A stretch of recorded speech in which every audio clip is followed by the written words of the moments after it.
आदाब, मैं हूं शफक जाफरी और आप देख रहे हैं पहचान टीवी। सुना है बहुत सस्ता है खून वहां का, एक बस्ती से लोग कश्मीर कहते हैं। कश्मीर एक जन्नत नजीर वादी। जब मिसाल देने के लिए कहा जाता था कि अगर जन्नत देखनी है तो इस जमीन पर कश्मीर को देखें, लेकिन वही कश्मीर आज खून और बात की महक से पूरी दुनिया को जन्नत का अजीब नजारा पेश कर रहा है। कहा यह जाता है कि दिन रात सुबह शाम अगर आप यजीद और यजीदी सोच को बुरा भला कहेंगे तो आप हक के करीब करीब रहेंगे। लेकिन मुझे हैरत होती है ऐसी तकरीरें करने वाले लोगों की सोच पर कि उनको कश्मीर में हर रोज हर मोड़ पर सजने वाली ये करबला नजर नहीं आती। करबला जो आज भी हमें दर्ज दे रही है कि हक और बातिल के फर्क को कैसे पहचानना है। आज के दौर के यजीद को अगर देखना है और समझना है, क्योंकि यजीद किसी एक शख्स का एक फर्द का नाम नहीं है, बल्कि यजीद एक ऐसी सोच का नाम है जो हर दौर में पाई जा रही है। और आज कश्मीर में यजीदी सल्तनत सुबह शाम सुबह शाम मजलूम इंसानियत को कुचल रही है। ये जन्नत नजीर वादी वो वादी है कि जहां पे सुबह शाम इंसानी खून से होली खेली जा रही है। आज जानते हैं कि इस होली में किस किस ने अपने हाथ रंग लिए हैं। इसीलिए इस खास प्रोग्राम में आज हमने एक ऐसी मुजाहिदा को दावत दी है, कश्मीर की एक ऐसी बेटी को और कश्मीर की ऐसी मजलूम औरत को हमने खास तौर पर आज के इस प्रोग्राम में मदऊ किया है, जो ऐसी मुजाहिदा है कि जिसका शौहर पाबंदे जंजीर है, जिसकी गुफ्तार पे पाबंदी है, जिसकी सोच और फिक्र पे पाबंदी है, लेकिन आज मिसेस यासीन मलिक, मशाल मलिक एक ऐसी मिसाल बनकर दुनिया के सामने मौजूद है कि जो हक और बातिल के फर्क को बता भी रही हैं बंगे दहल, और उसका मुकाबला भी कर रही हैं। मैं वेलकम करती हूँ अपने शो में मशाल मलिक को। अस्सलाम वालेकुम, आपका बहुत बहुत शुक्रिया कि आपने हमारे लिए वक्त निकाला। कैसी हैं मिशाला? वालेकुम सलाम। और शफक, आपने बहुत ही पावरफुल ओपनिंग की है। कश्मीर का जो पूरा मुद्दा है, जो केस है, उसको जिस तरीके से आपने पोएटिक अंदाज में और एक बहुत ही डीप मैसेज दिया है दुनिया की कॉन्शियंस को वेकअप करने के लिए, and I am thankful. Thank you so much. मुझे समझ नहीं आ रहा कि मैं कैसे शुरू करूं। मैं पहले आपको पुरसा दूं आपके लोगों का जो कत्लेआम हो रहा है और खुले आम हो रहा है, किसी से छुपा नहीं है। मैं आपसे अफसोस का इजहार करूं या मैं आपकी हिम्मत पर दाद दूं? मुझे पहले ये बताइए कि ये हौसला, ये सब्र, ये बर्दाश्त एक औरत में आया कहां से? पता नहीं, बस आई थिंक इसमें बहुत बड़ा रोल रहा है मेरी वालदा का। और आई थिंक औरतों में एक नेचर भी उनका होता है कि वो, उनके अंदर एक बहुत ही समुंदर होता है, वो दे कैन एब्जॉर्ब थिंग्स। और फैमिली की होम मेकर एक औरत ही होती है जो एक फैमिली को या एक खानदान को मुश्किल टाइम में वो बहुत ही ज़्यादा प्रोटेक्टेड भी होती है और बाहर भी निकलती है जब हद से ज़्यादा मसाइल बढ़ जाएं। और औरतें, मैंने देखा है, usually in times of trouble they are very हाँ, वेरी हाँ। bold, and a lot of women I've seen, and I think सबसे बड़ी रोल मॉडल मेरी वालदा ही रही हैं। उन्होंने हमेशा मुझे यही कहा है कि ये भी एक खुश नसीबी होती है कि जिंदगी में इतने बड़े गम या चैलेंजेस आए, क्योंकि हाँ। अल्लाह आपको टेस्ट कर रहा होता है, देख रहा होता है कि आपने इसके खिलाफ मुकाबला करेंगे या डर जाएंगे, और फिर आगे खुशियां ही खुशियां होती हैं। मगर नेक लोगों के लिए तो ये जिंदगी वैसे भी एक आजमाइश है, और अगर आप एक नेक कॉज के ऊपर लगे हुए हैं तो नेचुरली आपने आपको अगले हाँ। जहान के साथ, अपने हेयर आफ्टर के साथ ज्यादा गहरा रिश्ता बनाना है, क्योंकि वर्ल्डली आपको प्लेजर से वो गोल को आप अचीव नहीं कर सकेंगे even with in your time life time. ये एक ऐसी स्ट्रगल है जिसमें यासीन साहब हैं, गिलानी साहब, जो हमारी हुर्रियत रहनुमा है, जो कश्मीरी लोग हैं, इनको ये पता है कि ये हाँ। आज़ादी अल्लाह ताला एक दिन जरूर आएगी, कुर्बानियां रंग लाएंगी, मगर उनको ये पता नहीं है कि कब। पे आज़ादी की तहरीकें, इस तरह की एक जहाद, एक रेवोल्यूशन जो चल रही है, एक हाँ, निहत्थी कौम की, उसके लिए कोई हाँ, ख़ास ही किस्म के लोग जो होते हैं, जो उसको लीड करते हैं। अब कायदे-आज़म मोहम्मद अली जिन्ना ने क्या स्ट्रगल चलाई, अपनी लंबी स्ट्रगल। एक टाइम पे वो डिसहार्टन भी हुँ, थोड़े-से हो गए थे, चले गए थे यूनाइटेड किंगडम, फिर वो हुँ, वापस आए और फिर और भी ज़्यादा विगर के साथ आए। हुँ, ये वो स्ट्रगल्स हैं जिनके अंदर एक कांस्टेंट आपने ना अपना मोरल भी हाई रखना है, हाँ, आपने अपना करेज को भी रखना हुँ, है और आपने गिव इन नहीं करना। ये सिर्फ गिव इन या गिव अप की जो है स्ट्रगल है कि कौन पहले हारेगा। तो इसमें तो हुँ, मैंने यही देखा है कि कश्मीरी कौम ने अपना हर नई जनरेशन जो आ रही है वहाँ पे, उसके अंदर ये जज़्बा बढ़ता जा रहा हुँ। है आज़ादी का। हाँ, अब आपकी आपके लहज़े से ना आपका हौसला मुझे जो है वो नज़र आ रहा है और आप तमाम ख़वातीन के लिए इस वक़्त एक मिसाल हैं जो जिस तरह आप जद्दोजहद कर रही हैं और मुख्तलिफ़ फ़ोरम पर आवाज़ उठा रही हैं, तमाम कश्मीरी अवाम की जानिब से ख़ुसूसियत के साथ ख़वातीन की जानिब से जो कश्मीर की हैं। ये जो प्रोग्राम हम कर रहे हैं वो इस हवाले से कि देखें 1 साल लॉकडाउन को कंप्लीट हो रहा है। हम लोगों की बेहिसी का रोना रोएँ या हम इस जद्दोजहद पे बात करें कि कहाँ कमी हो रही है कि आज़ादी नहीं मिल पा रही। सबसे पहले तो बताएँ कि 1 साल कंप्लीट हो रहा है। क्या सूरत-ए-हाल है इस वक़्त? आप तो ज़्यादा बेहतर हमें बता सकती हैं। इस वक़्त कश्मीर किस स्टेज पर है? क्या सूरत-ए-हाल है? क्या सोच है लोगों की वहाँ पे? देखिए, इस वक़्त 1 साल हो रहा है 5th अगस्त पिछले साल 2019 को जब सेकंड टाइम मोदी इलेक्ट हुए हैं, हाँ, तो उन्होंने एक ऐसा प्रेसिडेंशियल ऑर्डर पास हुँ, किया, जिसके तहत उन्होंने जो कश्मीरियों का Jammu Kashmir as a state का जो एक लिंक था इंडियन कॉन्स्टिट्यूशन के हुँ, साथ, उसको भी उन्होंने तोड़ दिया है। जो एक सुपरफिशियल या हाँ, जो भी एक कनेक्शन थी, एक ऑर्गन जो कनेक्ट करता था, जो कि महाराजा के टाइम में महाराजा हरी सिंह ने जो ये इसको बेच दिया इंडिया के हाथ, जो कि एक डॉक्यूमेंट ऑफ एक्सेशन थी। हुँ, मैं इसलिए थोड़ा-सा पीछे का बता रही हूँ ताकि हाँ, थोड़ा-सा ज़्यादा बेटर अंडरस्टैंडिंग हो आपके व्यूअर्स और लिसनर्स को कि ये कहानी बहुत पुरानी है हाँ, और ये अपने ऊपर भी इन्होंने पैरों पे हुँ, कुल्हाड़ी ज़रूर मारी है। एक सिर्फ़ हमारे पे नहीं की इन्होंने, बल्कि अपने हाँ, ऊपर अब दुनिया को बता दिया है हाँ, इन्होंने कि जो इनकी हाँ, कॉन्स्टिट्यूशनल जो इनकी राइट्स थे हाँ, हिंदुस्तान के, वो भी इन्होंने काट दिए हैं हाँ, जब इन्होंने 370 और 35 ए को हटाया है। क्योंकि कोई भी डिस्प्यूटेड जो टेरिटरी होती है और जो हुँ, स्पेशली यूनाइटेड नेशंस की मैपिंग में होती हुँ, है, मीनिंग यूएन की सिक्योरिटी काउंसिल हुँ, की 25 से ज़ायद रेज़ोल्यूशंस हैं यूनाइटेड नेशंस के अंदर इसके ऊपर हाँ, जो पास्ड हुई हैं, मेंबर स्टेट से हाँ, वोटिंग होती है इस पे time and again, it's a legitimate cause. तो कोई हाँ, भी इंडिविजुअली कोई हुँ, एक नेशन जो है for that matter, even single handedly United Nations can't do this. इसमें जो 4 पार्टीज़ हैं, एक यूएन हाँ, है, एक इंडिया है, एक पाकिस्तान है और सबसे इम्पोर्टेंट इसके अंदर जो फ़रीक है that is the principal party Kashmiris है। इन सब को सरपास हुँ, करके और अपनी इंडियन कॉन्स्टिट्यूशन को सरपास करके सारी दुनिया के इंटरनेशनल हुँ, लॉज को और इंटरनेशनल ह्यूमन राइट्स हाँ, ह्यूमैनिटेरियन लॉज को और जिनीवा कन्वेंशंस को और सिक्योरिटी काउंसिल रेजोल्यूशंस हाँ, को और बायलैटरल जितने भी डायलॉग्स हुए और bilateral treaties between India and Pakistan और कॉन्स्टिट्यूशन ऑफ इंडिया को तोड़ के इन्होंने इतनी बड़ी वायलेशन की हाँ, है इंटरनेशनल लॉ की भी और विद इन द रीजन आप एग्ज़ैक्टली, देखें। तो हुँ, इसको हुँ, इसका 1 साल हो जाना मीनिंग ये है कि इस वक़्त कोई पूछे, किसी से कोई लेमैन ही पूछे फिर कौन-सा कानून है वहाँ पे? फिर क्या चल रहा है वहाँ पे? तो वहाँ पे बदकिस्मती से हाँ, जंगल लॉ चल रहा है। इस वक़्त वहाँ कोई कानून है ही नहीं। जो एक जाली कानून भी था हुँ, एक्सेशन की जो डॉक्यूमेंट थी, वो भी नहीं अब रहा। तो ये एक इतनी खतरनाक हुँ, सिचुएशन है और जैसे कि यहाँ पे एक nuclear bomb is rolling around.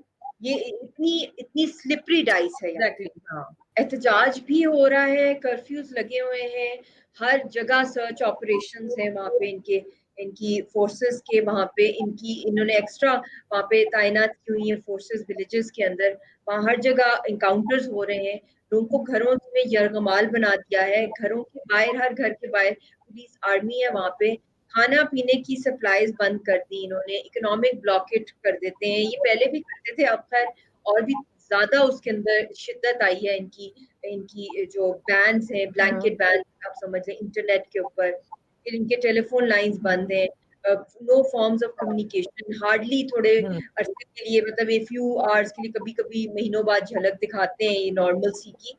हालाँकि रियलिटी में यही है कि वहाँ पे पॉलिटिकल हाँ, डाइसेंट को कोई इजाज़त नहीं दी जा रही। उसके ऊपर देखिए एक एक अनआर्म्ड नेशन के ऊपर एक फुली इक्विप्ड आर्मी आपके ऊपर लोडेड है और उनको एक बंदूक चलाने की ज़रूरत नहीं पड़ी और हिंदुस्तान ने एक 25 लॉयर्स की कमिटी लेके इस प्रेसिडेंशियल ऑर्डर को पास कराया है, जिसमें उन्होंने कोई बॉम्ब नहीं यूज़ किया, कोई बुलेट नहीं यूज़ की एक भी और कश्मीरियों के जो बचे-कुचे राइट्स थे हुँ, एयरशिप के, जो कि विरासत के उनके, वो भी फ्लिप उनके करती छीन लिए ऑलरेडी उनकी हुँ, ऑक्यूपाइंग फोर्स है, अब उनकी ऑक्यूपाइंग पब्लिक भी आ रही है। इंडियन सिटीज़न्स को ख़ास तौर पे हिंदूज़ हाँ, को इंडिया के वहाँ पे मशरूम्स की तरह सेटल हाँ, किया जा रहा है। तो कश्मीरियों को तो हमारी लीडरशिप को भी वाइप आउट करने हुँ, का मुकम्मल इरादा है उनका और बहुत टॉर्चर किया जा रहा है। यंगस्टर्स को जो भी हैं उनको उनके अंडरग्राउंड उन्होंने टॉर्चर सेल्स बनाए हुए हैं जम्मू कश्मीर के अंदर इंडियन ऑक्यूपाइड में। गुआंटानामो बे और अबू गरेरा जितनी भी हुँ, आप देख लें प्रिजन्स हैं, उनका नाम फिर भी आ जाता है। यहाँ तो इतना कुछ हो रहा है उससे भी कहीं ज़्यादा जो कि अनइमेजिनेबल है और अनअकाउंटेबल है, which is the biggest tragedy और हुँ, इसकी कोई इनको फुल हुँ, इम्यूनिटी दी जाती है अपनी सरकार की तरफ से कि कुछ भी कर लो कश्मीरियों के साथ, हुँ, उन लोगों को कोई चार्ज नहीं किया जाएगा बल्कि हुँ। नवाज़ा जाएगा। Oh my God! अच्छा इसकी मैं एक झलक आपको यूँ भी दिखा दूँ कि इन ममालिक में हम इस वक़्त ऑस्ट्रेलिया में बैठे हुए हैं बल्कि मुख्तलिफ़ मुल्कों में सबने कोशिश की कि एहतजाज करें और पाकिस्तानियों को मैं सलाम करती हूँ कि जो उठे और उन्होंने कोशिश की कि इस एहतजाज को अक़वाम मुत्तहिदा तक और हर मुल्क में पहुँचाएँ।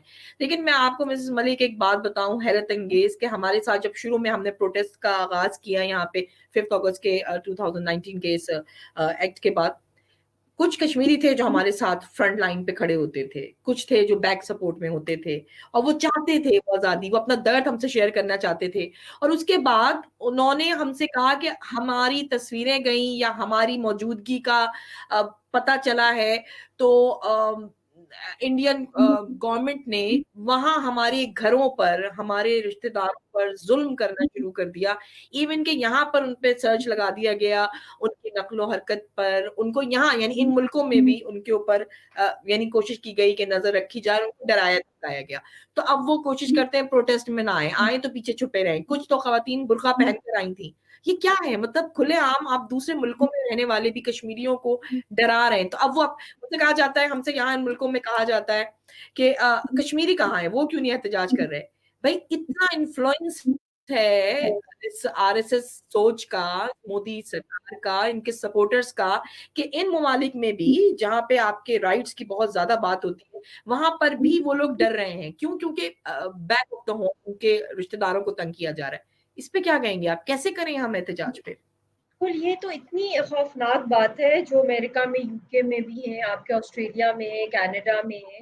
ये रिकॉर्ड तो इनके पास होता है जो इंडियन ऑक्यूपाइड जम्मू कश्मीर से जो चंद लोग बाहर सेटल हाँ, होते हैं, क्योंकि पासपोर्ट ये शफ़क़ साहिबा देते नहीं है ज़्यादातर जो लोग हैं जो बाहर मुल्कों में जाना चाहते हैं या स्टूडेंट्स हैं क्योंकि वहाँ तो पढ़ाई करने को मतलब माहौल है ही नहीं।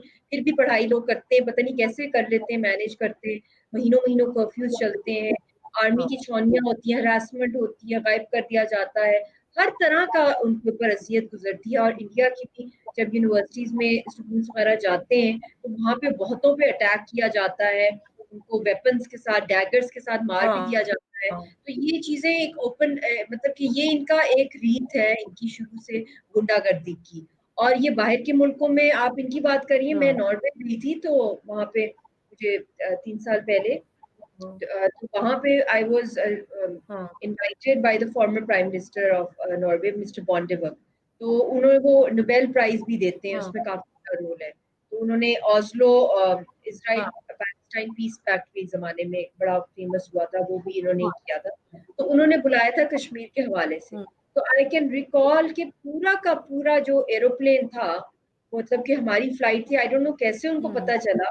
तो इट वाज़ 80% उसमें इंडियन्स थे। हाँ, और जैसे कि अचानक बिठा के मतलब और रास्ते में ढूँढना, हरास करना, फिर जहाँ हम ठहरे वहाँ पे मतलब ये इनका एक तरीक़ाकार है, ये हर जगह मैं तो I am wife of a high profile leader Hurriyat रहनमा, जिससे डायरेक्ट थ्रेट है इंडिया को, क्योंकि पॉपुलैरिटी और वो जिस तरीके से हाँ, अपनी दिलेरी से अपनी हाँ, जद्दोजहद को दे रहे हैं, तो नेचुरली उनकी वाइफ होना और फिर इंटरनेशनल फोरम पे जाना, तो हाँ, बहुत कोशिश ये करते हैं कि आवाज मेरी भी दबाते हैं, हर बंदे की, जो भी आप लोगों के साथ बारे में भी ऑब्जर्व करते होंगे, I am sure about that, और स्पेशली जो कश्मीरी हैं, क्योंकि उनका तो पासपोर्ट इनके पास होता है, पासपोर्ट जब्त कर दें उनकी फैमिलीज को, तो ये बहुत ही एक ऐसा कर्म है जिससे कि अल्लाह इनको, मैं मतलब ये जो इस चीज से गुजरे हैं, मैं कहती हूँ अल्लाह आजादी दे, आजादी से बड़ी कोई नेमत नहीं है इस दुनिया में, बाकी सब चीजें बाद में, मगर आजादी की जो सप्रेशन है, आजादी, आइडेंटिटी का क्राइसिस है, एग्जैक्टली, क्रिएट किया है, कब्जा किया हुआ है, हाँ, इतनी गुंडागर्दी है इनकी कि हाँ, ये बाहर के मुल्कों में भी यूं ही तो कर यही रहे होते हैं, सोचते थे फिर भी लोग निकल रहे हैं, फिर भी लोग निकलते हैं। हाँ, फिर भी लोग कर रहे हैं, मतलब ये चाह रहे थे कि डरा दें और धमका दें और बिठा दें, लेकिन फिर भी ये आजादी की वो जिंदा है, और हम तो चाहेंगे कि आप लोगों का हौसला इसी तरह बुलंद रहे। अच्छा, मैं थोड़ा सा और इस सिनेरियो में भी बात करूंगी, कोविड-19 कोरोना वायरस का, जो पूरी दुनिया उसका शिकार है। मतलब हमें बाज दफा हैरत होती है कि दुनिया में इतना बड़ा एक अजाब सा आया हुआ है, और सब हर मुल्क जो है परेशान है, लेकिन इंडियन आर्मी, जो कि ज़ाहिर बात है मोदी सरकार के ज़ेर साया, वो अपनी शरारतों से, चाहे वो पाकिस्तानी बॉर्डर पे है, उससे बाज नहीं आ रहे। फिर कश्मीर में इतना जुल्म, मतलब एक खौफ, इंसान सोचता है कि इस दौर में हम रह रहे हैं जहाँ पे एक अचानक से अनदेखा वायरस हमें घरों में कैद कर रहा है, और हमारी यहाँ इतनी जानें हमारे सामने जा रही हैं। कोरोना वायरस के हवाले से क्या इक़दाम इंडिया ने किए कश्मीर में, और आप उससे मुतमईन हैं? इंडिया के अंदर भी मैं समझती हूँ, जो कि बहुत से जो प्रिजन्स की मैं ज्यादा बात करूंगी, कि वहाँ पे भी हाँ, ओवर पॉपुलेटेड है वहाँ के प्रिजन्स, जिसमें ज्यादातर मेजोरिटी कश्मीरियों हाँ, को उन्होंने बंद किया हुआ है, और same goes for the prisons in Indian occupied Jammu and Kashmir. Corona वैसे भी हुँ, वहाँ बहुत फैल रहा है, क्योंकि एक तो हेल्थ केयर फैसिलिटीज है बहुत ही नहीं ज़्यादा। की, और जानबूझ के, जैसे कि इनको एक और बहाना मिल गया है लोगों को मारने का, कत्ल करने का, एक तो अपनी बंदूक से भी कर रहे हैं, और टेस्टिंग किट्स भी नहीं देते, वेंटिलेटर्स भी नहीं है, हाँ, लोगों को जाने भी नहीं दिया जाता, डॉक्टर्स को मारा पीटा जाता है, पैरामेडिकल हाँ, स्टाफ को मारा पीटा जाता है, हरास किया जाता है, तो ऐसी हालत में बहुत सी डेथ्स हो रही हैं। और ये तो कोरोना अब आया, मगर मैं तो आपको क्या मैं बताऊं, ये तो कोरोना हर वक्त रहा है कश्मीर के अंदर, जिस तरीके से वहां पे लोगों की हाँ, नस्ल की जा रही है, इनकी बंदूक, इनकी आर्मी, इनकी सरकार ही तो सबसे बड़ा कोरोना है कश्मीरियों के लिए। तो मैं समझती थी शायद इस कोरोना जो असल में आया है, इसमें शायद कुछ हम कश्मीरियों को कोई अल्लाह ताला रिलीफ दे देगा, कि लोगों को के ऊपर इंडियन बंदूक नहीं चलेगी, लोग अपने घर में बंद हमेशा ही रहते हैं, हाँ, वहां पे क्वारंटीन के अंदर रहते हैं, मगर हाँ, एटलीस्ट ये सिक्योरिटी उनको शायद इस वक्त हो जाए कि हिंदुस्तान कुछ थोड़ा सा हाँ, ग्लोबल पैरामीटर्स को फॉलो कर जाए गलती से, मगर वो नहीं हुआ, हाँ, तो क्या हुँ, और भी ज्यादा शिद्दत आई, इतनी ज्यादा और नफरत निकली इन लोगों की, कि अभी भी जो केसेस वहां पर आ रहे हाँ, हैं, 19 कोविड-19 के इतने पेशेंट्स आ रहे हैं इंडियन प्रिजन्स के अंदर, और specially Indian occupied Jammu and Kashmir में, और मेरी यही डिमांड भी रही है यूएन सेक्रेटरी जनरल को, और मैं ह्यूमन राइट्स कमिश्नर को भी, जो मेरे लेटर्स गए हैं, तो मैंने ये बहुत बड़ी अपील की है कि प्लीज तिहाड़ में भी बहुत केसेस आ रहे हैं, कश्मीरी प्रिजनर्स को निकाला जाए, हाँ, उनको किया जाए, खासतौर पे यासीन साहब को जिस डेथ सेल में उन्होंने, जिस पिंजरे में बंद किया हुआ है, उससे उनको निकाला जाए। इट्स वेरी ऑलरेडी उनको ओह! जिस हालत में टॉर्चर किया जा रहा है, वो उनकी जान लेना चाहते हैं, खुदा ना खास्ता उनको मारना चाहते हैं, तो एटलीस्ट कोरोना के दिनों में ये राइट्स, हाँ, जो कि वैसे भी दे रही है, यूएन की तरफ से बहुत बयान हाँ, इसमें आए हैं कि कोविड-19 की वजह से उन्होंने हुँ, अपील किया इंडिया को भी कि कश्मीर के जितने पॉलिटिकल प्रिजनर्स हैं उनको रिलीज किया जाए, बट इनको कुछ भी नहीं असर हो रहा हुँ, उसके ऊपर। इस पे इतनी बाहर के हुँ, इदारे हैं जिन्होंने इसके ऊपर बड़ा शोर मचाया है, बहुत सी human rights organization, but nothing is affecting them, they are just like हाँ। completely aloof to everything, and just a killer machine set है इनके ऊपर। हाँ, अ, आपकी अभी कुछ बात हालिया इन दिनों में कुछ बात हुई है आपकी यासीन मलिक साहब से, कुछ करवाई गई है या नहीं?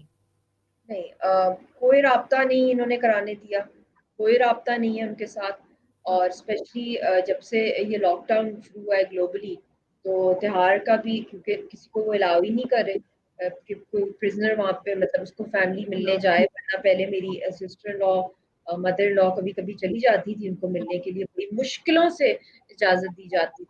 तो हाँ, अभी उनका कोई पता नहीं है हाँ, उनके वेयरअबाउट्स का, उनकी हालत का, और बहुत ही प्रिकेरियस हाइजीनिक कंडीशंस है वहाँ पे, कंप्लीटली इनएडिक्वेट है वहाँ की सारी ओह! हाइजीन। आप मतलब सोचे ना 5x7 का एक पिंजरा, एक इंसान को, एक इतने बड़े लीडर को बंद किया हुआ है, ओपन टॉयलेट है उसके अंदर, वहीं पे रहना, वहीं पे उनको खाना इतना गंदा मिलता है वहां पे जो कुछ, और इतने वो वीक हो गए थे जब मेरी सिस्टर लॉन को मिली थी, और एक के बाद दूसरे झूठे केसेस उनके खिलाफ खोले जा रहे हैं, उनको हर लिहाज से कोशिश किया जा रहा है कि हाँ, विंडिकेट किया जाए, पॉलिटिकली मोटिवेटेड ट्रायल्स चल रहे हैं। ये बहुत ही खतरनाक बात है, और इनसे कोई उम्मीद भी कोई नहीं लगा सकता। तो बस ये बहुत ही ज़्यादा इन हाँ। चीज़ों में आप समझ लें कि एक क़यामत गुज़री है पर्सनल लाइफ के अंदर भी।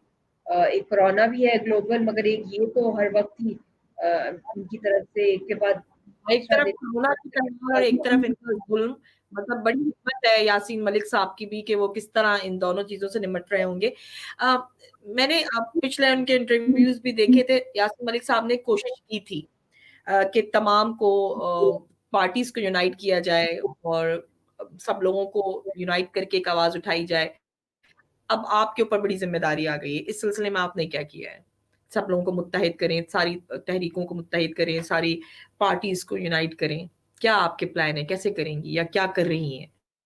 बिल्कुल, उन्होंने जॉइंट रेजिस्टेंस लीडरशिप बनाई, जो कि पहली दफ़ा एक जो क्रिटिसिज़्म थोड़ा बहुत आता ही था, इंडियन साइड से हो या बाहर के हाँ, मुल्कों में, कि हुर्रियत रहनुमा खुद यूनाइटेड नहीं है, खुद तो पहले यूनाइटेड हो जाएँ तो फिर तहरीक और भी स्ट्रॉन्ग होगी। हालाँकि पहले भी थे, मगर एक फॉर्मल जो उनकी यूनिटी जो हाँ, हुई, जॉइंट रेजिस्टेंस लीडरशिप अनाउंस की जब यासीन साहब ने और गिलानी साहब के, हाँ, वो खुद ड्राइव करके गए, मीरवाइज़ साहब को भी वो लेके गए, आसिया साहिबा को भी लेके गए। फिर हाँ, अ, एक पूरा एक कैलेंडर जिस तरह बनता है प्रोटेस्ट का, वो सब ने मिल के यूनिफाइड वे में और हाँ, भी स्ट्रेंथनिंग वे में किया। तो वो इंडिया को सबसे बड़ा एक खतरा था कि इन कश्मीरियों में जो यूनिटी जो इतनी ज़्यादा मुनज़्ज़म तरीके में आ गई है, इसको हम कैसे कॉम्बैट करेंगे? तो ये बहुत बड़ा हाँ, उनके लिए एक चैलेंज था इंडियन सरकार के लिए कि ये क्या हो गया? तो उसकी वजह से हाँ, जो जो हाँ, यूनिटी हुई, तो 2016 के अंदर जब ये हुई, तो उसके चंद ही महीनों के बाद बुरहान वानी हाँ, की शहादत भी हो गई थी। बहुत ही वो बुरा वक़्त था वो भी, हुँ, बहुत हुँ, ज़्यादा वक़्त भी, बहुत मैसेकर्स हो रहे थे। तो उस वक़्त पे यासीन साहब को इन्होंने जेल में डाला, सेंट्रल जेल में। तो इनके ऊपर इनको ज़हरीला हाँ, इंजेक्शन दिया था इस यूनिटी की वज़ह से।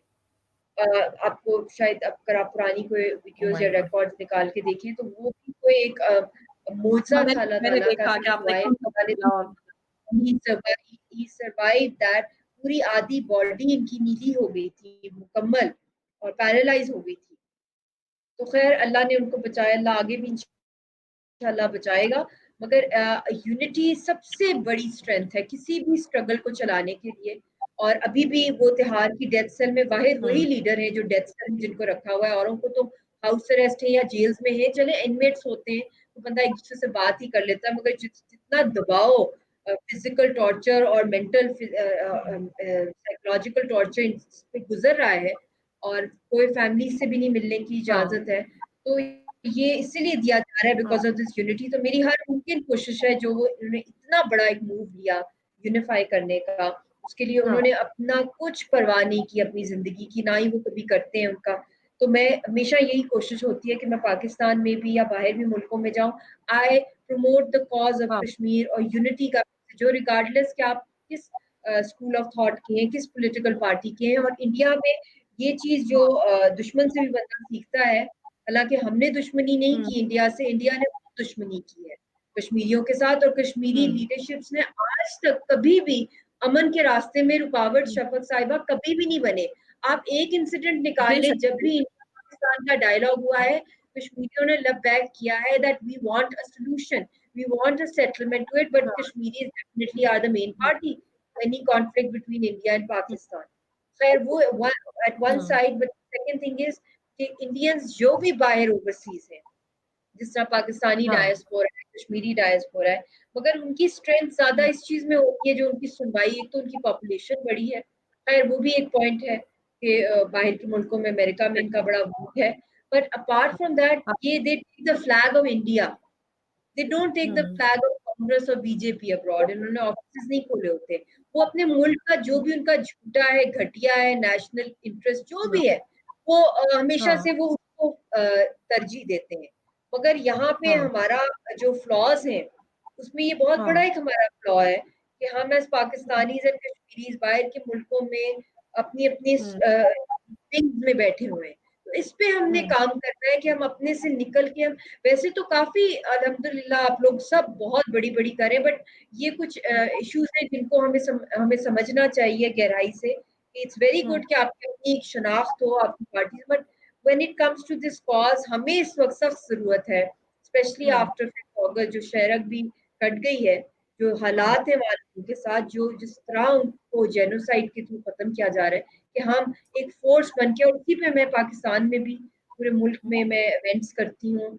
आई हैव हाँ, covered hundreds of educational institutes here. मैं बार इंस्टीट्यूट्स के अंदर जाती हूँ, लेक्चर्स होते हैं हमारे लीगल टीम्स के साथ। मतलब मेरा होता है कि हर सेगमेंट ऑफ सोसाइटी को साथ लेके चलें, चाहे वो सिंगर्स हों, चाहे वो आर्टिस्ट हाँ, हों, चाहे वो इंटेलेक्चुअल्स हों, उनके हम समिट्स हाँ, होते हैं, कॉकटेल्स बना के, विमेन इश्यूज़ हाँ, पे एक्सपर्ट्स, क्योंकि शफ़क़त साहिबा, we have to keep this issue alive. We have to keep it alive in a हाँ, very, very rigorous, in a very impactful manner, और हमने यही चीज़ें बाहर भी हाँ, लेके जानी।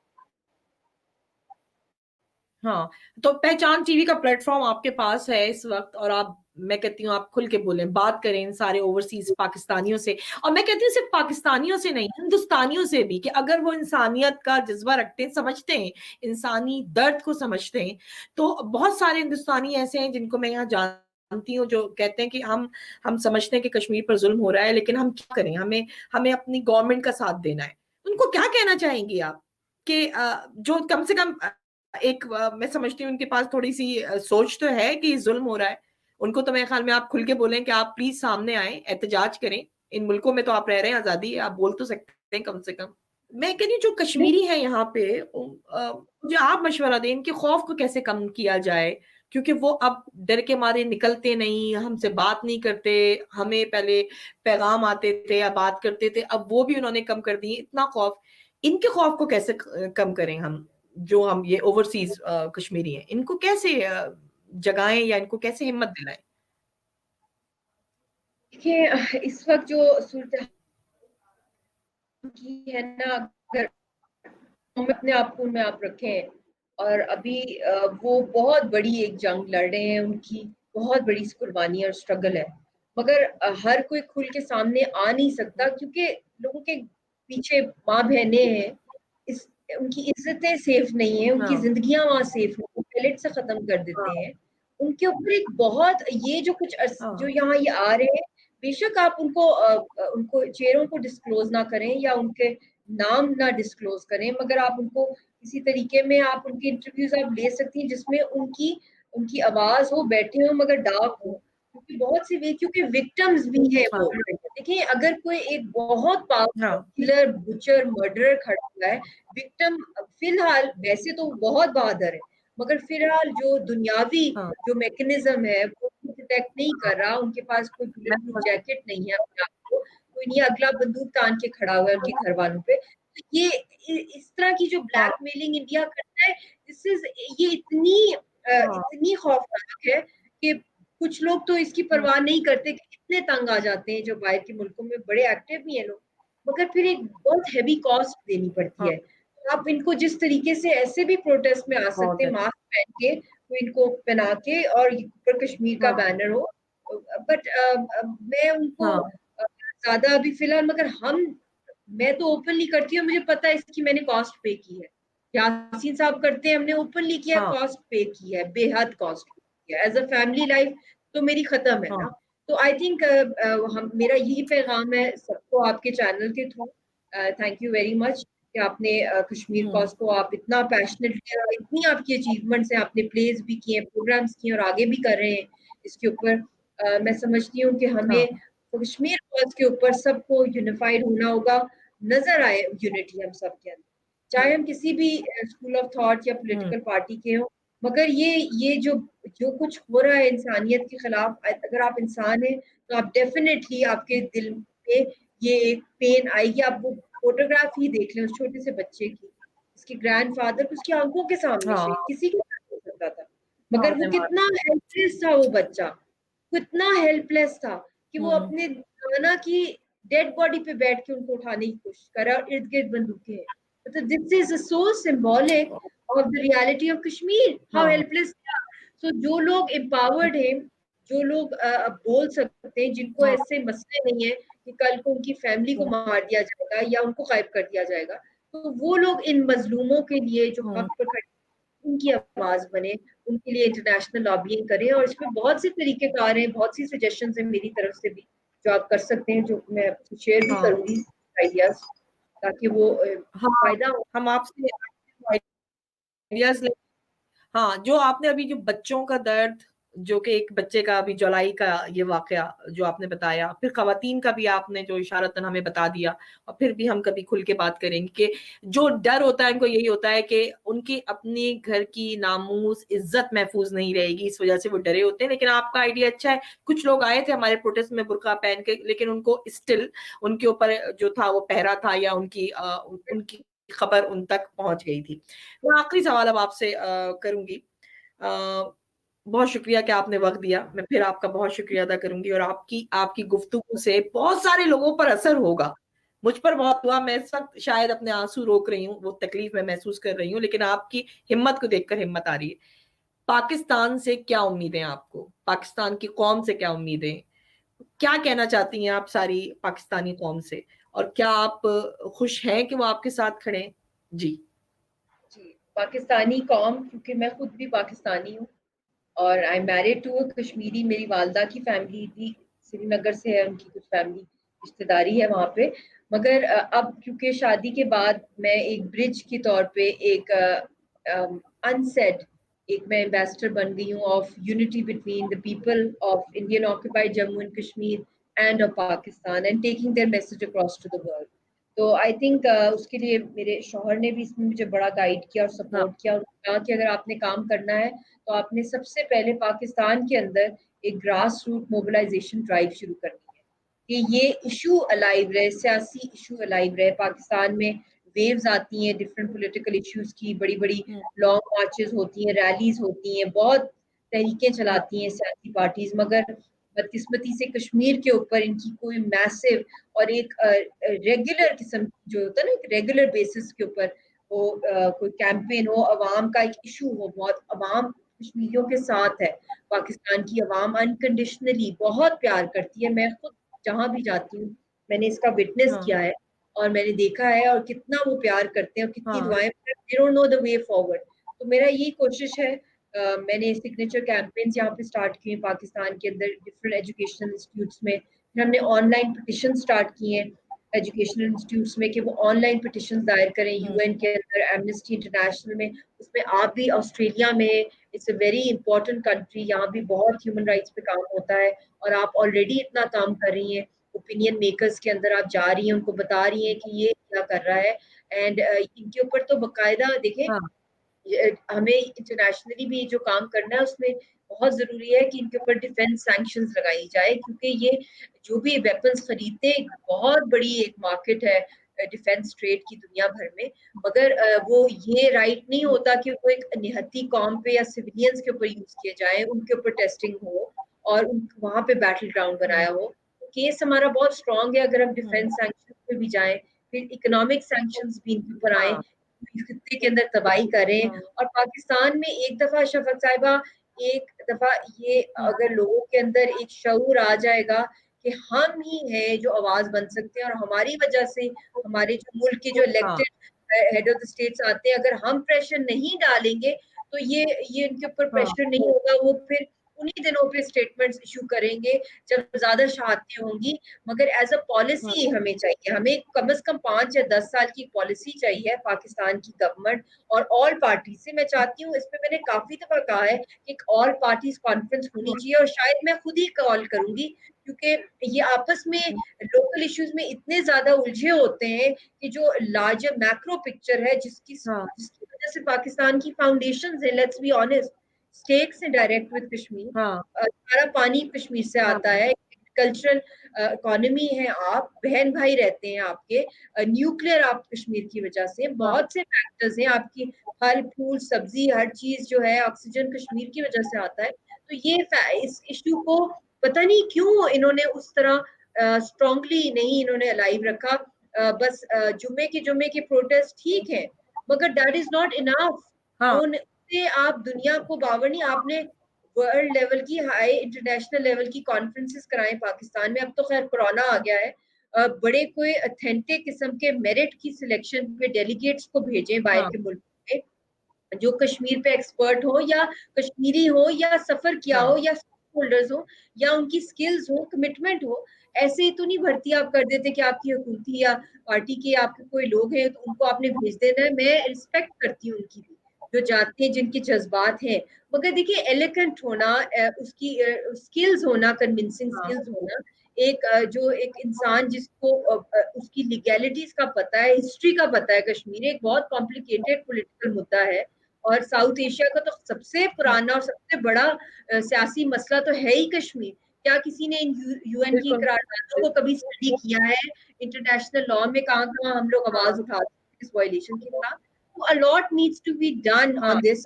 आप तो मैं ये भी कहूंगी कि आप आपकी जो हाई हाँ, कमीशन है ऑस्ट्रेलिया में, उनको भी मेरी तरफ से पैगाम दें पाकिस्तानी हाई कमीशन को, कि इसके ऊपर diplomacy is very important. Diplomacy is an art of convincing, but equally now the art of convincing में लॉफेयर भी चलता है, जो इंडिया ने एक लीगल जंग खेली है 370 और 35A को हटा के। हुँ, तो इसलिए फॉरेन ऑफिस के अंदर हुँ, भी एक लीगल डिवीजन, एक लीगल सेल बनाए जहाँ इंटरनेशनल लॉ के एक्सपर्ट्स को इंगेज किया जाए। वो इक्वली इंपॉर्टेंट है, क्योंकि एक डिप्लोमेट अपनी स्किल्स जानता है, एक लॉयर अपनी, एक पॉलिटिशियन अपनी जानता है, और एक विक्टिम अपनी जानता है। तो ये एक, जब तक ये सब मिलके एक पावरफुल किस्म की डेलीगेट्स नहीं निकलेंगे, तो फिर इम्पैक्ट भी नहीं हाँ। होगा। हाँ, चलिए बहुत शुक्रिया आपने आपने बहुत अच्छी एडवाइसेज़ दी और कुछ नई राहें सोचने के लिए दी और आपके एडवाइसेज़ पर अमल करके हम इस तहरीक को भी ज़िंदा रखेंगे, आवाज़ उठाएँगे और हम सब मुत्तहिद होकर काम करेंगे और जितने देखने वाले लोग इस वक़्त देख रहे हैं, आपने एक हौसलामंद, एक कश्मीरी खातून की गुफ्तगू जिसका शौहर कैदोबंद की सोबतें सह रहा है, लेकिन उसकी हिम्मत जवान है। मैं आप सबसे गुज़ारिश करूँगी कि ज़्यादा से ज़्यादा इस प्रोग्राम को शेयर करें क्योंकि एक बड़ा मुकम्मल पैगाम जो है मिसाल यासीन मलिक की जो ज़ौजा हैं, उनकी जानिब से मिल चुका है। अब हमारा भी कुछ फ़र्ज़ है कि हम इंसानियत के नाते हम देखें। आखिरी कलमात आपके और फिर हम खुदाफ़िज़ करेंगे तमाम व्यूअर्स को। आखिरी कोई पैगाम जो देना चाहती हैं आप इस 1 साल कंप्लीट होने लॉकडाउन के, क्या कहना चाहेंगी? इसका यही मैं कहूंगी कि 1 साल हो गया है ऑलमोस्ट 5 अगस्त को, जब कश्मीरियों के सारे राइट्स छीन लिए गए हैं। और अब हमने यही कोशिश करनी है सब ने मिलके कि ऐसी ब्रेनस्टॉर्मिंग स्ट्रेटजीज निकालें कि हम इस इशू को अलाइव रखें इंटरनेशनली, और अवेयर करें कि इसकी ग्रेविटी ऑफ द सिचुएशन कितनी खतरनाक है, और पूरी दुनिया इसकी लपेट में इस तरह आ सकती है, क्योंकि ये एक न्यूक्लियर फ्लैश पॉइंट है। और लास्ट ईयर 27 फरवरी को जो न्यूक्लियर कोड्स एक्सचेंज हुए थे बिटवीन इंडिया एंड पाकिस्तान, तो 2/3 of the um, world could have been wiped out within a week. Global famine हो सकती थी, global ice age. Nuclear war is not a हाँ, joke. और जिस तरीके से जो खूनी इंतकाम के साथ आरएसएस की सरकार आई है, इसने ना सिर्फ इंडिया को तबाह किया, मुझे इंडिया के लोगों पे तरस आता है, इतना ब्रेन वॉश कर दिया वहां हाँ, के लोगों को, इतना फिनेटिक कर दिया है कि वो अपना कब्र खुद खोद रहे हैं और जो माइनॉरिटीज को करें। मगर ठीक है, वो उनका अपना इंडिया है, उन्होंने इलेक्ट किया है, मगर इर्द गिर्द का क्या कसूर है? कश्मीरियों का तो सबसे ज्यादा नुकसान हो रहा है, और उसके बाद नेबरहुड में। तो हमने एक ऐसी स्ट्रेटजी बनानी है मिल के, कि जिसके तहत हम दुनिया हुँ, भर में अपने कश्मीर एम्बेसडर्स लॉन्च करें जो पब्लिक में से हों, जो जितना ज़्यादा एक्टिव और कमिटेड हो, मैं आपके साथ हूँ, और जो भी आपको स्किल्स चाहिए या जो भी इंफॉर्मेशन चाहिए, स्किल्स तो अल्लाह ने आपको दी है सबको। शफ़क़ साहिबा इतना हाँ, काम कर रही है, इस तरह और भी बहुत से हमारे बहन-भाई जो बाहर हैं, जो कि रैलीज़ करें, बिल्कुल, आप सब मिलें और let's um, exchange names of each other, let's give credit to overseas people, um, और हम लोग उनके साथ हुँ, क्योंकि वो बाहर के मुल्कों में बैठे हैं, उनको ज़्यादा बेहतर पता है कि किस तरह दुनिया की सियासत चलती है, किस तरह कन्विंस करना होता है, किस तरह ह्यूमन राइट्स के इश्यूज़ को और अलाइव रखना होता है। तो इसलिए हम लोगों ने जब हाँ, तक हम मिलेंगे, आई एम नॉट, मैं कोई अफ़लातून नहीं हूँ और something, we all need to learn from each other. जितना मैं कर रही हूँ, मैं अपना हुँ, शेयर कर रही हूँ, जितना आप करें, but let's do it in a more unified manner. और ट्विटर पे, हाँ, सोशल मीडिया पे please keep the campaigns on, और प्लीज़ जितने भी लोग सुन रहे हैं, आप please UN hmm, secretary general को और ह्यूमन राइट्स कमिश्नर को ज़रूर लेटर्स और ईमेल्स भेजें कि ये 5th अगस्त को 1 हाँ, साल हो गया है, आप लोग रिस्पॉन्ड करें इसको। और ये अंडर हुँ, चैप्टर 6 और 7 यूनाइटेड नेशंस के तहत ये चैलेंज किया जा सकता है कि ऐसा मसला जो रीजन को या वर्ल्ड को किसी वे में उसको सिक्योरिटी को अफेक्ट करता है, तो वो इश्यू सिक्योरिटी काउंसिल में लेके जाया जाए। इस पे भी कैंपेन्स चलाएँ, और लेटर्स भेजें। पोस्टल सर्विस जब स्टार्ट हो जाएगी हुँ, कोरोना के बाद, तो तब आप वो भी भेजें, बाय हैंड रिटन भी भेजें। मगर आजकल क्योंकि टेक्नोलॉजी भी है, अल्लाह का फ़ज़ल है, सबके हुँ, पास, कहीं पे आपके हाँ, पास इंटरनेट का नहीं है कि बैन लगा हुआ है, कश्मीर तो है नहीं। तो वी कैन ऑल हाँ। Communicate and engage with the international world bodies. बहुत बहुत शुक्रिया, आपने वक़्त भी दिया और आपने अपने दर्द को भी हमारे साथ शेयर किया और हम सब आपके साथ हैं। मैं इनकी गुफ्तगू के बाद फिर सोच रही हूँ कि आज फिर लहू-लहू है वादी कश्मीर की। इस पर नज़र क्यों नहीं पड़ती कातिब-ए-तक़दीर की? लेकिन क्या कातिब-ए-तक़दीर आपसे सवाल नहीं कर रहा कि इंसान होने की हैसियत से आपका फ़र्ज़ क्या है? तो उठो वगरना हश्र बपा होगा फिर कभी, दौड़ो ज़माना चाल क़यामत की चल गया।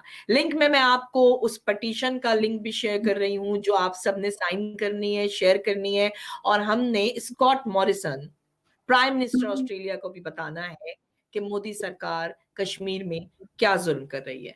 प्रोग्राम को शेयर करें, बहुत जल्द नई खबरों के साथ बताएँगे कि कश्मीर में आज़ादी कैसे आएगी और कब आएगी और जल्द आएगी। इजाज़त दीजिए, खुदा हाफ़िज़।